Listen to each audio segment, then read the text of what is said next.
माझं शिवार green FM 90.4. माझं शिवार. नमस्कार शेतकरी बंधूंनो, मी योगेश आपल्या आवडत्या कार्यक्रमात आपल्या सर्वांचं स्वागत करीत आहे. शेतकरी बंधूंनो, मी आज शिर्टी तालुका शिरोळ जिल्हा कोल्हापूर येथे आलेलो आहे. येथील परिमल उदगावे यांच्या अळंबी उत्पादनाच्या शेडमध्ये सध्या मी आहे. शेतकरी बंधूंनो, आपण काही वर्षापूर्वी परिमल उदगावे यांना भेटलेलो आहोत त्यांच्या अळंबी उत्पादनाबद्दलच. परंतु त्यावेळेला ते धिंगरी अळंबीचं उत्पादन घेत होते. परंतु आताही ते धिंगरी अळंबीचं उत्पादन घेतात, परंतु त्यांनी या अळंबीपासून मूल्यवर्धित औषधी उत्पादनं चालू केली आहेत. म्हणजे काय केलंय तर या अळंबीपासून अळंबी पावडर बनवून त्याच्या कॅप्सूल्स त्यांनी बनवलेले आहेत आणि त्याची आता सध्या जोरात त्यांची विक्री चालू आहे. त्याचबरोबर त्यांनी अळंबीमध्ये कॉर्डिसेप बरोबर आयस्टर आणि गॅनोडर्मा या नवीन व्हरायटी आणलेल्या आहेत आणि त्याचं उत्पादन सुद्धा चालू केलेलं आहे. त्यांच्या या नवीन व्हरायटीबद्दल, त्यांच्या मूल्यवर्धित औषधी उत्पादनाबद्दल संपूर्ण अशी माहिती आज आपण त्यांच्याकडून जाणून घेणार आहोत. परिमल सर, आपण या कार्यक्रमात आपल्या शेतकरी बंधूंना एकदा भेटलेलो आहोत, परंतु त्यावेळेला तुम्ही फक्त धिंगरी अळंबीचं उत्पादन घेत होतात. आता तुम्ही आणखी 3 नवीन प्रजाती आणलेल्या आहेत, त्याचं पण उत्पादन चालू केले आणि मूल्यवर्धित औषधी उत्पादन सुद्धा चालू केलेलं आहे. तर सुरुवातीला आपण मूल्यवर्धित औषधी उत्पादनं चालू करण्याचं नेमकं कारण काय होतं? ज्यावेळी आम्ही मशरूम मार्केटमध्ये विकत होतो, जसं धिंगरी किंवा आपण त्याला ऑयस्टर सुद्धा म्हणतो, तर त्यावेळी आपल्याला काही अडचणी येऊ लागल्या. जसं बऱ्याच ठिकाणी जिथं ग्रामीण भाग वगैरे आहेत तर तिथं लोक हे मशरूम खाण्यासाठी इच्छुक जास्त नसायचे. तर त्यांचं मेन रिझन म्हणजे त्यांचं टेस्ट असायची बऱ्याच वेळा की त्यांना ते काहीतरी वेगळं वाटायचं, नॉनव्हेज आहे वगैरे. तर हे लक्षात घेता ॲक्च्युली ज्यावेळी आपण उद्योग करतो त्यावेळी लॉस होऊ लागला ॲक्च्युली. आणि ज्यावेळी आम्हाला एक अंदाज आला की आपण ह्याच्यापासून काही मूल्यवर्धित पदार्थ तयार करू शकतो, स्पेशली मशरूम पावडर आहे आणि मशरूम कॅप्सूल आहेत. तर हे 2 प्रकारची उत्पादने अशी आहेत की ज्याच्यामध्ये पूर्णपणे ग्राहकाचा जो विचार करण्याची पद्धत असते तो टेस्टसाठी नसते, ती फक्त आरोग्यासाठी असते. त्याचा फायदा, ह्या गोष्टीचा आपण फायदा घेऊन आपण कॅप्सूल आणि पावडर हे 2 प्रॉडक्ट चालू केले. आणि यातून ज्यावेळी आम्ही एखाद्या ग्राहकाला मशरूम पावडर किंवा कॅप्सूलची विक्री करतोय त्यावेळी त्याला टेस्टची गरज नाही आहे, पण त्याला जे काही औषधी गुणधर्म पाहिजेत, जसं धिंगरी मशरूम खाल्ल्यामुळं डायबिटीससाठी मदत होते, रोगप्रतिकारक शक्ती वाढते. तर ह्या बेसिक जे काही गुणधर्म आहेत त्याचा त्यांना फायदा घेण्यासाठी हे प्रॉडक्ट 2 मार्केटमध्ये परफेक्ट आहेत. आणि त्या हिशोबानं आपण ह्या 2 प्रॉडक्टकडे बघून हे 2 मूल्यवर्धित पदार्थ मार्केटमध्ये आणले. आणि स्टार्टिंगला थोडासा असं वाटलं की मार्केट ह्याला कमी जास्त असू शकेल, पण ॲक्च्युली तसं नव्हतं. तर जेवढं आपण भाजीपेक्षाही जास्त मी म्हणेल की सध्या औषधासाठी मशरूम खूप जास्त प्रमाणात विकले किंवा ते मूल्यवर्धित बनवून त्याची विक्री केली जाऊ शकते या पद्धतीनं. नक्कीच परिमल सर, परंतु बाय प्रोडक्टकडे वळत असताना त्याचा बाजारपेठेचा अभ्यास किंवा मॅन्युफॅक्चरिंगचा अभ्यास केला होता का? ज्यावेळी आपण मशरूमचं उत्पादन चालू केलं त्यावेळी आपण एक बेसिक प्रोसेस करत होतो, ते म्हणजे फ्रेशपासून ड्राय, म्हणजे ओल्या मशरूमपासून त्याला ड्राय करणे. ज्यावेळी थोडासा अभ्यास केला त्यावेळी लक्षात आलं की आपल्याला ह्याचं खूप सोप्या पद्धतीनं पावडरिंग किंवा पावडर तयार करता येईल. आणि त्याच्यामध्ये आपण काही मशिनरीजसुद्धा ॲड केल्यात की ज्यांची गरज होती, जसं पल्वरायझर आहे. तर 1-2 मशीन्स आपण फक्त जर ॲड केले तर आपलं पुढं मूल्यवर्धित पदार्थ चालू होतील असं एक अंदाज आला होता ऑलरेडी. आणि फक्त 2 इन्स्ट्रुमेंटची याच्यामध्ये गरज होती, इक्विपमेंटची किंवा मशीन्सची, ज्याला एक तर पल्वरायझर म्हणजे थोडक्यात मिक्सर, थोडा इंडस्ट्रीयल मोठा असतो, इंडस्ट्रीयल साईजचा. आणि दुसरा जो आहे तो म्हणजे कॅप्सूल फिलिंग मशीन.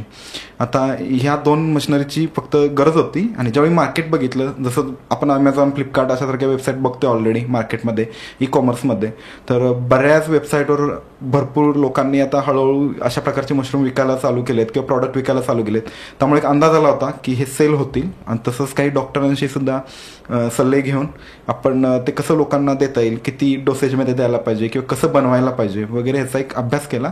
आणि त्यातून आपण प्लॅन केला की हे 2 प्रोडक्ट्स आपण मार्केटमध्ये आणले पाहिजेत असं. नक्कीच परिमल सर, परंतु आमच्या ऐकणाऱ्या शेतकरी बंधूंना सांगा की ही जी प्रक्रिया आहे, म्हणजे ओल्या अळंबीपासून ड्राय अळंबी करणे, ड्राय अळंबीपासून पावडर तयार करणे आणि पावडरपासून कॅप्सूल तयार करणे, ही जी प्रक्रिया आहे ही सविस्तरपणे आमच्या ऐकणाऱ्या शेतकरी बंधूंना सांगा. आता ज्यावेळी आपण ॲक्च्युली सध्याला आपण 3 प्रकारचे मशरूम करतोय, ज्याच्यामध्ये ऑयस्टर आहे, गॅनोडोमा आणि कॉडिसेप.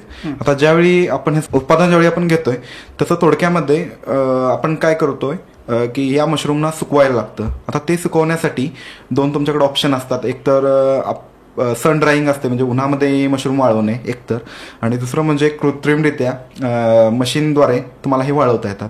आता आपण काय करतो, याला ह्या दोन्ही मशरूम्स जे काही मशरूम्स असतील त्यांना आपण वाळवतोय आणि त्याचं सुकं करून घेऊन आपण त्याला पावडरिंग करायला नेतोय. आता ज्यावेळी आपण पावडर करतोय त्यावेळी आपण त्याचं जी गुणवत्ता असते मशरूमची ती आपण विभागतोय. चांगल्या गुणवत्तेचे जे मशरूम असतील तसंच आपण पावडर जास्तीत जास्त करायला घेत असतो.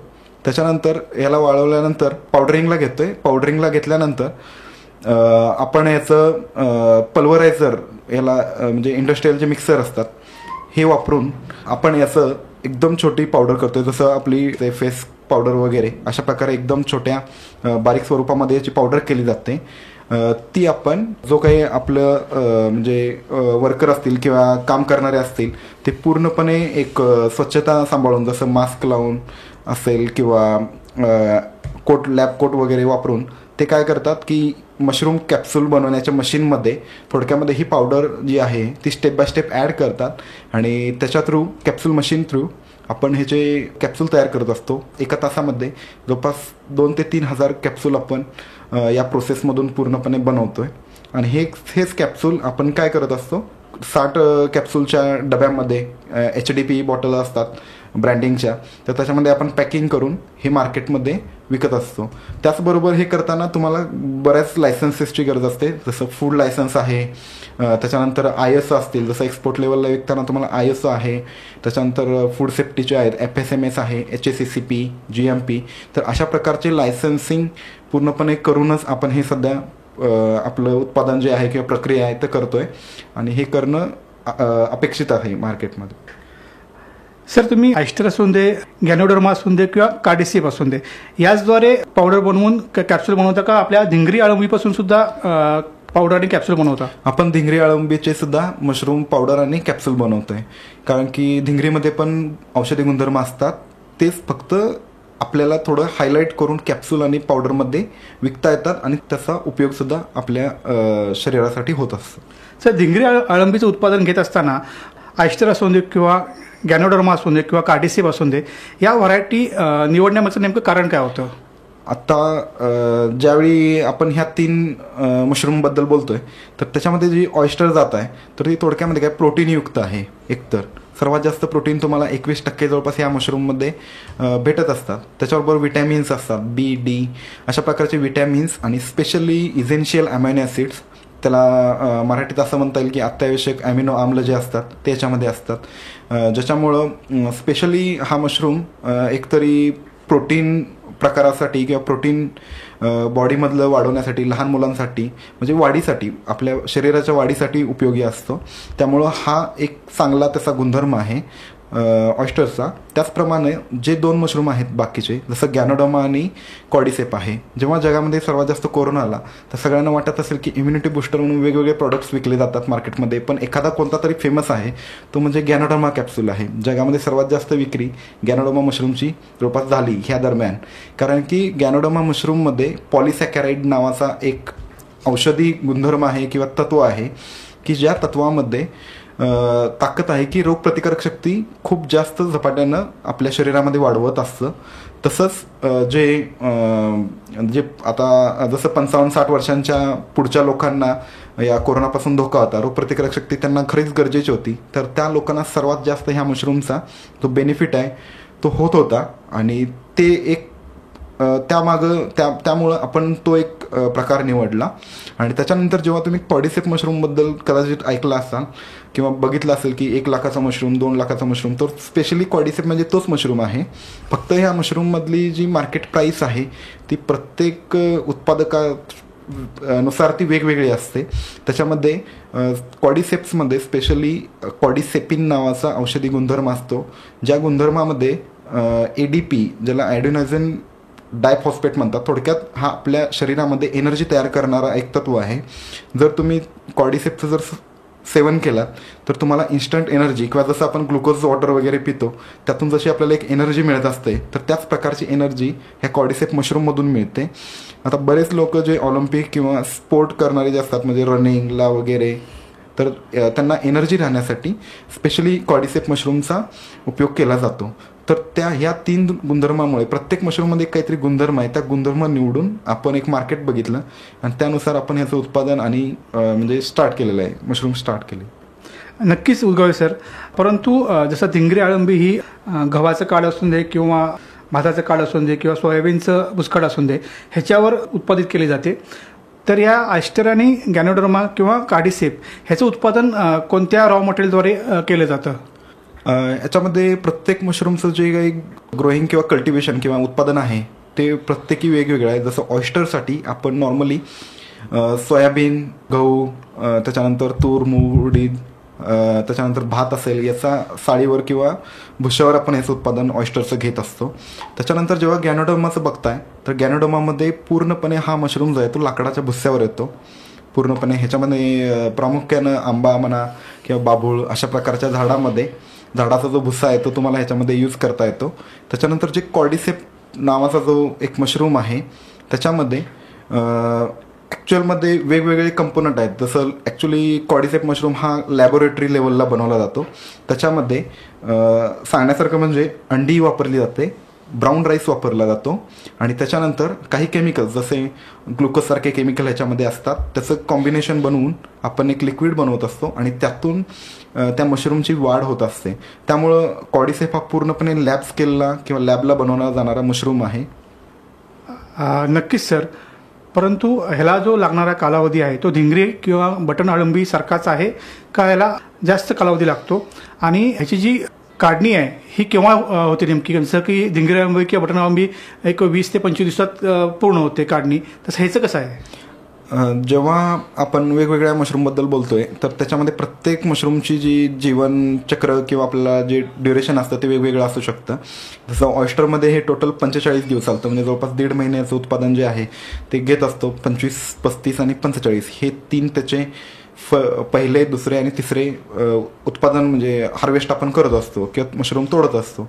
जेव्हा तुम्ही गॅनोडर्माचं बघताय तर गॅनोडर्मामध्ये सगळ्यात मोठं चॅलेंज म्हणजे टायमिंग्स आहे. गॅनोडर्मासाठी जवळपास 3 महिने लागतात. ह्याच्यामध्ये जी मशरूम येण्याची प्रक्रिया आहे ती जवळपास स्टार्ट होते बरोबर जवळपास 55 दिवसापासून. 55 दिवसाला तुमचा पहिला जो हार्वेस्ट आहे किंवा जे उत्पादन आहे तुम्हाला ते मिळू शकतं. तिथून जवळपास 20 दिवसांचा कालावधी पकडून दुसरा आणि तिसरं हार्वेस्ट किंवा उत्पादन आहे ते तुम्ही घेऊ शकता. जेव्हा आपण कॉर्डिसेपबद्दल बोलतोय तर तेच थोडंसं चेंजेस आहेत. जसं 1.5 ते 2 महिने ह्या मशरूमला पूर्ण त्याच्या लाईफ सायकलसाठी लागतात. त्याच्यामध्ये जवळपास अप्रॉक्स 32 ते 33 दिवशी तुम्हाला पहिलं याच्यामध्ये उत्पादन मिळतं. तिथून जवळपास 10 ते 12 दिवसाच्या अंतरावर दुसरे आणि तिसरं उत्पादन तुम्हाला ह्याच्यामध्ये घेता येऊ शकतं. परिमल सर, आता आमच्या ऐकण्या शेतकरी बंधूंना सांगा की किती किलोग्रॅमपासून किती उत्पादन या 3 व्हरायटीमध्ये मिळतं? जेव्हा तुम्ही एखादा बॅग किंवा जी एक स्टँडर्ड आहे बॅग पिशव्या बनवण्याचा जो काही स्टँडर्ड आहे किंवा बॉटल बनवण्याचा स्टँडर्ड आहे त्या पद्धतीनं जर आपण बोललो तर ऑयस्टरमध्ये 3 किलोच्या पिशव्यापासून जवळपास 1.5 ते 2 किलोपर्यंत तुम्हाला उत्पादन याच्यामध्ये फ्रेशचं मिळत असतं. ते जर तुम्ही ड्रायमध्ये पकडलात तर जवळपास 150 ते 200 ग्रॅमपर्यंत होतं. तेच जेव्हा तुम्ही गॅनोडर्माचं पकडता, आता गॅनोडर्मामध्ये आपण ज्या बॅग वापरतोय किंवा पिशव्या वापरते त्याची साईज खूप कमी असते. त्याच्यामध्ये 6x16 ही साईज असते ज्याच्यामध्ये 800 ते 1000 ग्रॅम फक्त मशरूमची बॅग असते. त्यामधून जवळपास तुम्ही 400 ग्रॅमपर्यंत उत्पादन जे आहे 300-400 ग्रॅमचं उत्पादन तुम्ही त्यातून अंदाजे पकडू शकता. त्याच्यानंतर जेव्हा कॉर्डिसेपचं वेळ येते तर हे उत्पादन जे आहे सर्वात छोटं असेल. जवळपास ह्याच्यामध्ये एका जारपासून जेव्हा आपण कॉर्डिसेप लावतो त्याला आपण जारमध्ये लावत असतो. जसा ग्लास जार असतो नॉर्मली 500 mlचा ग्लास जार किंवा ग्लास प्लास्टिक बॉटल तुम्ही ह्याला पकडू शकता. त्याच्यामध्ये जवळपास 20 ते 25 ग्रॅमचंच फक्त उत्पादन एका जारमध्ये येत असतं. फक्त कॉर्डिसेपमध्ये तुम्हाला जास्त जार लावावे लागतात जास्त उत्पादन घेण्यासाठी. ऑयस्टर आणि गॅनोडर्मामध्ये जेव्हा तुम्ही कम्पॅरेटिव्हली बघताय त्यावेळी थोडंसं जास्त उत्पादन त्याच्यामध्ये तुम्हाला मिळतं. सर, आपण 100 ग्रॅम जर आपण बियाणं टाकलं तर किती अळंबीचं उत्पादन मिळतं या 3 व्हरायटीत? नॉर्मली जसं मी बॅग प्रमाणे सांगितलं की एक बॅगमध्ये जवळपास उत्पादन म्हणजे 100 ग्रॅम बियाणे टाकल्यानंतर ऑयस्टरमध्ये जवळपास 1.5 ते 2 किलो उत्पादन तुम्हाला मिळत असतं. तेच जर तुम्ही गॅनोडर्माचं बघितलं तर फक्त 25 ते 30 ग्रॅम टाकतात बियाणे, त्यामुळं 400 ग्रॅमचंच उत्पादन आपल्याला जवळपास तिथे मिळतं. जर आपण कॉर्डिसेपचं बोललो तर ॲक्च्युली आता इथं पूर्णपणे चेंज आहे, कारण कॉर्डिसेपमध्ये जे आपण बियाणे वापरतो हे पूर्णपणे लिक्विड स्टेजचे असतात, ह्याच्यामध्ये कुठलाही सॉलिड पार्ट नाही आहे. त्यामुळं फक्त 7 ते 8 ml जे बियाणं आहे मशरूमचं ते पण लिक्विड बियाणं ते आपण ह्याच्यामध्ये वापरतो आणि त्याच्यापासून जवळपास 25 ग्रॅम उत्पादन ह्याच्यामध्ये मिळत असतं सॉलिड. बरोबर आहे सर, परंतु अळंबीची पावडर असून दे किंवा कॅप्सूल असून दे हे सध्या बनवणं चालू आहे, तर महिन्याकाठी किती पावडर बनवली जाते आणि किती कॅप्सूल बनवले जातात आणि त्याला नेमकं आता सध्या मार्केट कुठं आहे? आता जर उत्पादन आम्ही किती करतोय असं जर कधी बघितलं आपण तर अळंबीचं जे आहे जवळपास 250 ते 300 किलोचं जे उत्पादन आहे आपण रॉ फॉर्ममध्ये म्हणजे ड्राय फॉर्ममध्ये घेऊन तसं जवळपास 100 ग्रॅम तसंच 250 आणि 500 ग्रॅम असं वेगवेगळं आपण बॉटल साईज बनवतोय. त्याच्यामध्ये जवळपास असं आपण पकडू शकता अंदाजे 500-700 बॉटल सध्याला आपण ऑयस्टरचे किंवा धिंगरीचे जे मशरूमचे आहेत ते आपण बनवतो. त्याचबरोबर जर कॅप्सूल्स आपण काढलं तर जवळपास आपण 5 ते 7 हजार कॅप्सूलपर्यंत आता आपण सध्या ऑयस्टरचं बनवतोय. त्याच्यानंतर जर कॉर्डिसेपचं म्हटलं तर जवळपास फक्त 50 किलोचं उत्पादन सध्याला चालू आहे कॉर्डिसेपचं, ज्याच्यामध्ये 1 किलोपासून जवळपास 2200 कॅप्सूल बनतात, त्यामुळे ते सुद्धा उत्पादन ॲक्च्युली जास्तच आहे. त्याच्यानंतर जे गॅनोडर्मा आहे त्याचं जवळपास आपण 50 ते 70 किलोपर्यंत ह्याचं उत्पादन चालू केलेलं आहे कंटिन्युअसली प्रत्येक महिन्याला असं. त्यातून जवळपास आपण वेगवेगळे जार बनवून आणि कॅप्सूल बनवून सुद्धा एक 5,000पर्यंत जवळपास 5-5 हजार जवळपास कॅप्सूल बनवतोय आपण, ज्याच्यामध्ये 60 कॅप्सूलचे आपण एक बॉटल बनवत असतो नॉर्मली. आणि याचं जे मार्केट आहे ॲक्च्युली जर नॉर्मली बाकीच्या शेतकऱ्यामध्ये आणि आमच्यामध्ये असा काही खूप जास्त डिफरन्स नाही आहे. फक्त आम्ही एक अभ्यास केला त्याच्यामध्ये आम्हाला लक्षात आलं की जे आपण कॅप्सूल आणि पावडर प्रकारचे काही मूल्यवर्धित पदार्थ बनवणार आहे तर ह्याचं मेन मार्केट कुठं असणार आहे तर सिम्पली हे पूर्ण पेशंट्स आहेत आपले पेशंट्स किंवा डॉक्टर किंवा जे एक मेडिकल लाईन आहे म्हणा ज्याच्यामध्ये आपण बऱ्याच औषधी कंपन्या म्हणता येईल, त्याच्यानंतर औषध विक्रेते म्हणता येईल, त्याच्यानंतर जे काही डॉक्टर्स असतील जसं आयुर्वेदिक डॉक्टर्स असतात तर त्यांच्या प्रॉडक्टसाठी म्हणा किंवा ते पेशंटला देण्यासाठी तर हे बेसिक याचं मार्केट आहे. जर तसं पूर्ण बघितलं तर बऱ्याच वेळा आम्हाला ज्यावेळी आपण चालू केलं मशरूम त्यावेळी आम्हाला वाटत होतं की मशरूम आपल्या लोकलला आपण विकू शकत नाही, पण जर तुम्ही कॅप्सूल आणि पावडरमध्ये जर बघितलात हे विकणं खूप सिम्पल होऊन जातं, कारण की इथं पूर्णपणे टार्गेटेडच कस्टमर आपण यांना मिळत असतो. त्याच पद्धतीनं आपण ई कॉमर्स साईट्सचा वगैरे उपयोग घेऊन डिजिटल मार्केटिंगचा उपयोग करून आपण हे पूर्णपणे ऑनलाईनसुद्धा सेल करतो. तसंच आपण ह्याला एक्सपोर्टसुद्धा लिंक आहे, याचं आपण एक्सपोर्टसुद्धा बेसिकली स्टार्ट केलेलं आहे. आणि याचं अजून जसं मिडल ईस्ट आहे त्याच्यानंतर स्पेशली साऊथ आफ्रिका तर या रिजनमध्ये आपल्याला ह्याचं जास्त मार्केट दिसून येतं बाकीच्यापेक्षा. सर नुसतं अळंबीचं उत्पादन घेणं आणि मूल्यवर्धित औषधी उत्पादन करणं यातला जो फरक आहे पैशाच्या स्वरूपात तो कसा आहे आणि सध्या किती टक्के नफा मिळतो या मूल्यवर्धित औषध उत्पादनातून? जर आपण कच्च्या मालाचं थोडक्यात बघितलं तर कच्चा माल जर आपण कधी केला तर 200-300 रुपये असं एक बेसिक मार्जिन ऑयस्टर मशरूममध्ये वगैरे राहत असतं. तेच जर तुम्ही गॅनोडर्माचं बघितला तर जवळपास जे उत्पादन किंवा जे मार्जिन आहे ते जवळपास कमीत कमी जवळपास 1,500 ते 2,000 रुपयाचं राहतं. तेच ज्यावेळी आपण कॉर्डिसेपचं बोलतोय रॉबद्दल तर त्यावेळी जवळपास जो डिफरन्स आहे तो जवळपास कमीत कमी 25,000 ते 30,000चा डिफरन्स आहे मार्केटमध्ये. ते जर आपण पूर्णपणे ज्यावेळी आपण ह्याला मूल्यवर्धित करतो जसं पावडर किंवा कॅप्सूल स्वरूपात हा जो नफा आहे जवळपास कमीत कमी 3 ते 4 पट वाढतोय. म्हणजे ज्याच्यामध्ये पावडर आपण नॉर्मली जर विकलं तर 600 रुपयाला विकतोय, पण तेच जर तुम्ही ब्रँडिंग कॅप्सूल आणि पावडरमध्ये आणला तर तेच जवळपास 3 ते 4 हजार रुपये ह्याचं प्राइसिंग जवळपास जात असतं. म्हणजे 3 ते 4 पटीमध्ये ह्याचा जो नफा आहे तो वाढत जातो. आता फक्त ह्याच्यामध्ये त्या पद्धतीनं तुम्हाला प्रॉपर माहिती आणि प्रॉपर फॉर्म्युलेशन्स करणं ह्याच्यामध्ये खूप गरजेचं असतं. परिमळ सर, मूल्यवर्धित औषधी उत्पादन जवळजवळ 4 ते 5 पटीने तुम्हाला नफा मिळवून देते. तर आता आमच्या ऐकणाऱ्या शेतकरी बंधूंना या मूल्यवर्धित औषधी उत्पन्नाबद्दल काय सल्ला द्याल किंवा एकूण अळंबी संवर्धनाबद्दल काय सल्ला द्याल? जर आपण पूर्णपणे जर मशरूमचं बघितलं तर हे जे 3 टाईप्स आहेत ह्याच्यामध्ये कॉडिसेप हा जो प्रकार आहे हा लॅब्स केलेला असतो, त्यामुळे नॉर्मली आपल्या शेतकऱ्यांना हा थोडासा डिफिकल्ट किंवा अवघड जाऊ शकतो. पण त्याच पद्धतीनं तुमच्याकडे अजून एक ऑप्शन अवेलेबल होऊ शकतो, तर म्हणजे ऑयस्टर जे शेतकरी ऑलरेडी करतायत किंवा करत आहेत किंवा ज्यांना करायचं आहे, तर ते त्यातून पुढे जाऊन गॅनोडर्मा ह्या मशरूमची थोडक्यामध्ये शेती करू शकतात. त्याच्यामध्ये नफा जो आहे जवळपास कमीत कमी 1000, 1500, 2000 प्रत्येक किलो मागं तुम्हाला ह्याच्यामध्ये नफा मिळू शकतो. आणि जरी तुम्ही प्रोसेस न करता जरी ह्याला विकलं तरी बऱ्यापैकी तुम्हाला ह्याचं म्हणजे फायदा घेता येईल. आता ज्यांना पूर्णपणे ह्याच्यामध्ये कॅप्सुलेशन वगैरे ह्या गोष्टी करायच्यात, तर त्याच्यामध्ये मी असं सांगेल की एकतर तुम्हाला भांडवल असेल ते तुम्हाला याच्यामध्ये जास्त लागणार आहे. त्याच पद्धतीनं पूर्णपणे जो काही एक एक्सपिरियन्स्ड स्टाफ असेल, ज्याच्यामध्ये फूड टेक्नॉलॉजी आहे आणि फार्मास्युटिकल सायन्स आहे, तर हे मिक्स असल्यामुळं पूर्ण कडेपर्यंत करण्याची आपली अपेक्षा असू नये. पण तरीही तुम्ही पूर्ण माहिती घेऊन किंवा सल्ले घेऊन त्या पद्धतीनं तुम्ही टीम बनवून ह्याचं नक्कीच उत्पादन एक चांगल्या पद्धतीनं करू शकता. आणि जर तुम्ही बाकीच्या मशरूमपेक्षा जसं बटन आहे, धिंगरी आहे, जो नॉर्मली भाजीसाठी जातात, तर त्याच्या कम्पॅरेटिव्हली औषधी मशरूमला कधीही मार्केट खूप मोठं आहे की जे आपण अजून बघितलेलंच नाही आहे महाराष्ट्रानं जवळपास. तर ह्यामुळं जे शेतकरी आहेत ते नक्कीच ह्याची माहिती घेऊन पुढं शेती करू शकतील. नक्कीच परिमल सर. शेतकरी बंधूंनो, आज आपल्यावर परिमल उदगावे, राहणार शेट्टी, तालुका शिरोळ, जिल्हा कोल्हापूर येथील अळंबी उत्पादक होते. त्यांच्याकडून जे औषधी अळंबीचं उत्पादन त्यांनी चालू केले आणि मूल्यवर्धित औषधी उत्पादन चालू केले, या संपूर्ण विषयी आज आपण त्यांच्याकडून माहिती जाणून घेत. जर तुम्हाला त्यांच्याशी कॉन्टॅक्ट करायचा असेल, त्यांचा मोबाईल नंबर आहे 9850 98 55 11. शेतकरी बंधूंनो, असाच आपला आवडता कार्यक्रम ऐकत राहा. तोपर्यंत योगेशचा राम राम. माझं शिवार @ग्रीन FM 90.4. माझं शिवार